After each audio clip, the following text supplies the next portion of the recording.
कृष्णा। आज मैं आप सभी के समक्ष भादो मास महात्म्य में अध्याय 19 प्रस्तुत कर रही हूँ। इससे पूर्व के सभी अध्याय चैनल पर अपलोड किए गए हैं। यदि आपने उन अध्यायों को नहीं सुना है तो चैनल पर जाकर सुन सकते हैं। और आपको बता दें कि आप भादो मास महात्म्य में श्रीमद् भागवत महापुराण की कथाएं सुन रहे हैं और इसमें हमारा स्कंद 3 चल रहा है। तो थोड़ा सा समय निकालकर इन अध्यायों को जरूर सुनिएगा। इससे पहले के अध्याय में आप सभी ने सुना था 10 प्रकार की सृष्टि का वर्णन। अब आज के अध्याय में आप सुनेंगे मनवंतर आदि काल विभाग का वर्णन। श्री मैत्रेय जी कहते हैं, विदुर जी, पृथ्वी आदि कार्य वर्ग का जो सूक्ष्म अंश है और जिसका विभाग नहीं हो सकता तथा जो कार्य रूप को प्राप्त नहीं हुआ है और जिसका अन्य परमाणुओं के साथ संयोग भी नहीं हुआ है, उसे परमाणु कहते हैं। इन अनेक परमाणुओं के परस्पर मिलने से ही मनुष्यों को भ्रमवश उनके समुदाय रूप एवं अवयवी को प्रतीति होती है। यह परमाणु जिसका सूक्ष्मतम अंश है, अपने सामान्य स्वरूप में स्थित उस पृथ्वी आदि कार्यों की एकता का नाम परम महान है। इस समय उसमें ना तो प्रलय आदि अवस्था भेद की स्फूर्ति होती है, न नवीन प्राचीन आदि काल भेद का भान होता है और न ही घटपट आदि वस्तु भेद की कल्पना होती है।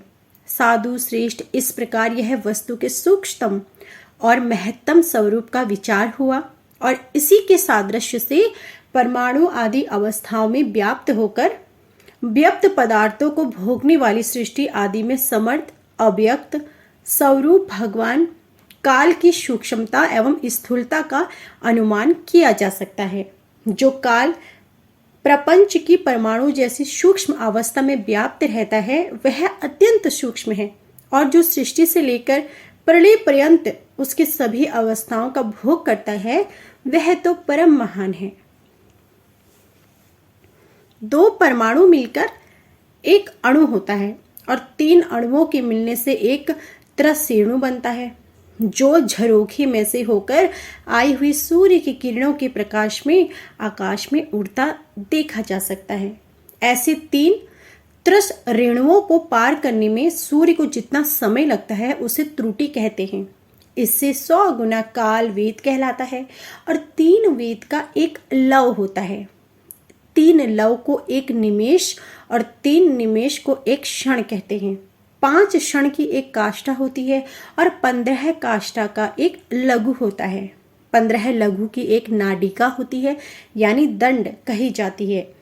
2 नाटिका का एक मुहूर्त होता है और दिन के घटते बढ़ने के अनुसार दिन एवं रात्रि दोनों संधियों के 2 महलों को छोड़कर या फिर 7 नाडिका का एक पहर होता है। यह याम कहलाता है, जो मनुष्य के दिन या रात का चौथा भाग होता है। 6 पल तांबे का एक ऐसा बर्तन बनाया जाता है जिसमें एक प्रहस्त जल आ सके और 4 मासी सोने की 4 अंगुल लंबू सलाई बनवाकर उसके द्वारा उस बर्तन के पैसे छेद करके उसमें जल में छोड़ दिया जाए। जितने समय एक प्रहस्त जल उस बर्तन में भर जाए वह बर्तन जल में डूब जाए, उतने समय को एक नाडिका कहते हैं। विदुर जी, 4-4 पहर के मनुष्य के दिन और रात होते हैं और 15 दिन रात का एक पक्ष होता है, जो शुक्ल और कृष्ण भेद से 2 प्रकार का माना गया है। इन दोनों पक्षों को मिलाकर एक मास होता है, जो पितरों का एक दिन रात है। 2 मास का एक ऋतु है और 6 मास का एक अयन होता है। अयन दक्षिणायन और उत्तरायण भेद से 2 प्रकार का है। ये दोनों अयन मिलकर देवताओं के एक दिन रात होते हैं तथा मनुष्य लोक में ये वर्ष या 12 मास कहे जाते हैं। ऐसे 100 वर्ष की मनुष्य की परम आयु बताई गई है। चंद्रमा आदि ग्रह, अश्विनी आदि नक्षत्र और समस्त तारामंडल के अधिष्ठाता काल स्वरूप भगवान सूर्य परमाणु से लेकर संवंतर प्रयत्न काल में 12 राशि रूप संपूर्ण भुवनेश कोश को निरंतर परिक्रमा किया करते हैं। सूर्य, बृहस्पति, सवन, चंद्रमा और नक्षत्र संबंधी महीनों के भेद से यह वर्ष ही संवत्सर, परिवत्सर, ईडावत्सर, अनुवत्सर और वत्सर कहा जाता है। विदुर जी, इन 5 प्रकार के वर्षों की प्रवृत्ति करने वाले महान सूर्य की तुम उपहार आदि समर्पित करके पूजा करो। ये सूर्य देव पंचभूतों में से तेज स्वरूप हैं और अपनी काल शक्ति से बीज आदि पदार्थों की अहंकार उत्पन्न करने की शक्ति को अनेक प्रकार से कार्योन्मुख करते हैं। ये पुरुषों की मोह निवृत्ति के लिए उनकी आयु का क्षय करते हुए आकाश में विचरते रहते हैं तथा ये ही सकाम पुरुषों को यज्ञ आदि कर्मों से प्राप्त होने वाले स्वर्ग आदि मंगलमय फलों का विस्तार करते हैं। विदुर जी ने कहा कि हे मुनिवर, आपने देवता, पितृ और मनुष्यों की परमायु का वर्णन तो किया। अब जो सनक आदि ज्ञानी मुनिजन त्रिलोकी से बाहर कल्प से भी अधिक काल तक रहने वाले हैं, उनकी भी आयु का वर्णन कीजिए। आप भगवान काल की गति भली भांति जानते हैं, क्योंकि ज्ञानी लोग अपनी योग सिद्ध दिव्य दृष्टि से सारी संसार को देख लेते हैं। तब मैत्रेय जी ने कहा, विदुर जी, सत्य युग, त्रेता, द्वापर और कलयुग, ये 4 युग अपनी संध्या और संध्या अंशों के सहित देवताओं के 12 सहस्त्र वर्ष तक रहते हैं, ऐसा बतलाया गया है। इन सत्यादि चारों युगों में क्रमशः से 4, 3, 2 और 1 सहस्त्र दिव्य वर्ष होते हैं और प्रत्येक में जितने सहस्त्र वर्ष होते हैं उससे 2 गुना 100 वर्ष उनकी संध्या और संध्याओं में से होते हैं। युग की आदि में संध्या होती है और अंत में संध्यांश। इनकी वर्ष गणना सैकड़ों की संख्या में बतलाई गई है। इनके बीच का जो काल होता है उसी को कालवेताओं ने युग कहा है। प्रत्येक युग में एक एक विशेष धर्म का विधान पाया जाता है। सतयुग में मनुष्य में धर्म और अपने चारों चरणों से रहता है। फिर अन्य युगों में अधर्म की वृद्धि होने से उसका एक एक चरण क्षीण होता जाता है। प्यारे विदुर जी, त्रिलोक से बाहर महरलोक से ब्रह्मलोक प्रयत्न, यहाँ तक कि 1 सहस्त्र चतुर्युगी का एक दिन होता है। और इतना ही नहीं, बड़ी रात्रि होती है जिसमें जगत कर्ता ब्रह्मा जी शयन करते हैं। उस रात्रि का अंत होने पर इस लोक का कल्प आरंभ होता है। उसका क्रम जब तक ब्रह्मा जी दिन रहता है तब तक चलता रहता है। उस एक कल्प में 14 मनु हो जाते हैं। प्रत्येक मनु 71 चतुर्युगी से कुछ अधिक काल तक अपना अधिकार भोगता है। यह ब्रह्मा जी प्रतिदिन सृष्टि है जिसमें तीनों लोकों की रचना होती है। उसमें अपने अपने कर्म के अनुसार पशु, पक्षी, मनुष्य, पितृ और देवताओं की उत्पत्ति होती है। इन मनवंतरों में भगवान सतत्व गुण का आश्रय ले अपनी मनु आदि मूर्तियों के द्वारा पौरुष प्रकट होते हुए इस विश्व का पालन करते हैं। काल क्रम से जब ब्रह्मा जी का दिन बीत जाता है तब वे तमोगुण के संपर्क को स्वीकार कर अपने सृष्टि रचना रूप पौरुष को स्थगित कर निष्ठिर भाव से स्थित हो जाते हैं और उसी समय सारा विश्व उन्हीं में लीन हो जाता है। जब सूर्य और चंद्रमा से रहित वह प्रलय रात्रि आती है तब वे भू भुवम स्वाहा तीनों लोग उन्हीं ब्रह्मा जी के शरीर में छिप जाते हैं। उस अवसर पर तीनों लोग शेष जी के मुख से निकली हुई अप्रिय रूप भगवान की शक्ति से जलने लगते हैं।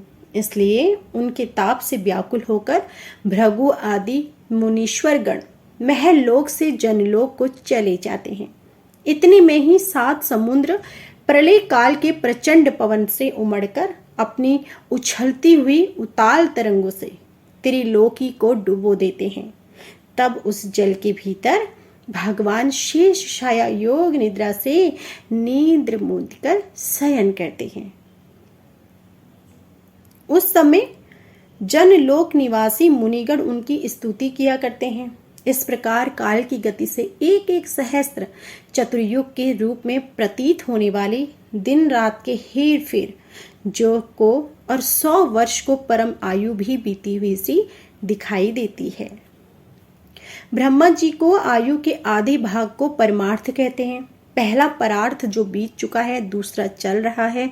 पूर्व परार्ध के आरंभ में ब्रह्म नामक महान कल्प हुआ था उसी में ब्रह्मा जी की उत्पत्ति हुई थी। उसी परार्ध के अंत में जो कल्प हुआ था उसे पाद्म कल्प कहते हैं और इसमें भगवान के नाभि सरोवर से सर्वलोकमय कमल प्रकट हुआ था। विदुर जी, इस समय जो कल्प चल रहा है वह दूसरे परार्ध का आरंभ तक बतलाया जाता है। यह वाराह कल्प नाम से विख्यात है। इसमें भगवान ने सूकर रूप धारण किया था। यह 2 परार्ध काल अव्यक्त अनंत अनादि विश्व आत्मा श्री हरि का एक निमेष माना जाता है। यह परमाणु से लेकर द्विपार्ध पर्यंत फैला हुआ काल सर्वसमर्थ होने पर भी सर्व आत्मा श्री हरि पर किसी प्रकार की प्रभुता नहीं रखता। यह तो देह आदि में अभिमान रखने वाले जीवों का ही शासन करने में समर्थ है।